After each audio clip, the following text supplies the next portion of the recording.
Hey, this is Daniel Norton. I'm here in my studio in New York City with Erica. Hi. And today we're going to do something. We have this red dress and a red background, and we're going to play around a lot with color. So I wanted to a lot of times when you want to get a really super saturated paper background color, what you do is you throw a gel on your lights that is lighting the background. So if I want a red background and I want it exposed properly, but I also want high saturation, I'll put a red gel on my light. So that's fun and whatever, but I wanted to kind of mix it up with a little bit of style here today. So what we're going to do is, I have actually in my Profoto 3-foot Octa here, a red gel. So this is going to light, but if you notice the position of it, I'm not just lighting the background with her so close to it, I'm going to light Erica as well, and we'll kind of work, I'll show you where we're going to get with that. So we'll start off like this. Again, I have that in there. It is in, I've got a Profoto A1 on top of my camera, but it is, it's just being used as a remote right now. And what I'm going to do is the octagon that you see right there with the red gel on it is in my B group. So I'm just going to put it in TTL. I'm going to frame up a shot. Good. And we'll see what we get. Okay. It's red. Right? We thought that might be happening, right? It's a little on the darker side than what I want. So I'm going to take my controller and I'm going to give it some juice. Let's say 2 stops. And let's see. Good. Okay, that's better. Good. Still not there though, right? Because that's interesting, right? It has a certain feel to it. But if I was going to do that, I could just do that in post. I could just shoot it clean and then like put a red thing on it in post. What I want to do now is I want to mix around with it a little bit. So we see that wherever the light is hitting her, right, is red. And we're going to use that to our advantage by taking our second light source, which is in our A group. So I'm going to turn that one off for a second. In our A light group, we've got this guy over here. And what I'm going to do is, this is fitted with a 5-degree grid. So I'm going to put on a modeling light, and I'm going to basically just light up her face, more or less. This is a 5-degree grid, so it's pretty tight. And it's hard light source because it's small, so you can see it's throwing shadows. It's going to light up her face nicely. I'm going to do that.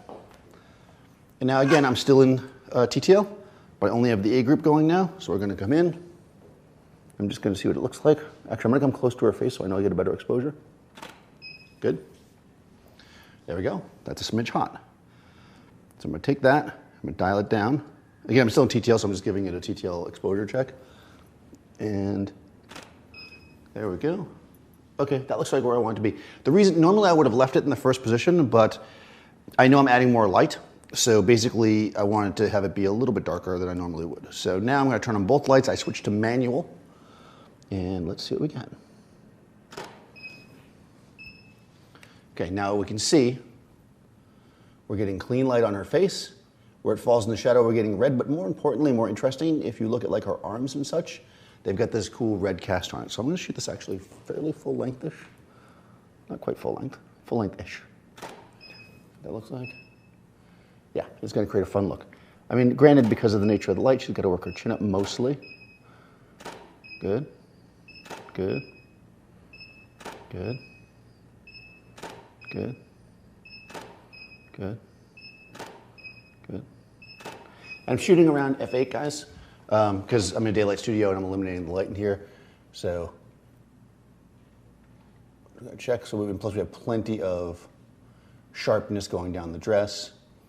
Again, if you were shooting a catalog for this particular gown, this is not probably the shot you want to do. But if you're shooting more of an editorial shot, something with fun, you could do this. And in fact, if you had, I'm actually going to adjust this a tiny bit. If you had, let's say, different color dresses, you could, use different gels and different backgrounds for each one, because you're going to get a clean light on the face from this. I backed it up a smidge, so I'm just going to turn it up like 1/10, just to, a little more coverage to give her a little more space. Good, good, good. Yeah, it's nice. That looks really nice. Perfecto. I might turn it up 1 more 10th. We're dialing this in 1/10 at a time. That's what's nice about these lights. Control. Good. I left the modeling light on because I forgot, but it's not affecting the shot, guys, so don't worry about that. Yeah, now we have some, oh yeah, that's pretty cool, I like that. We have some nice fun shots, right? Try one where you're just like almost straight on, but just chin up a smidge like that. Perfect. Yeah, I think that would look really cool. Like that.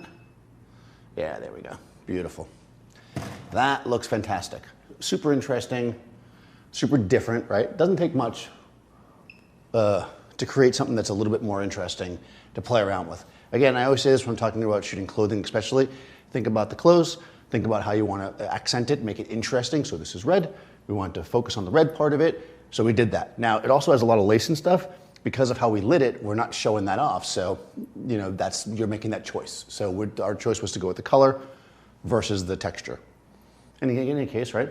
Maybe we'll do the texture next time, right? Yeah. In any case, I'll put Erica's information in the description. You guys can be sure to follow her.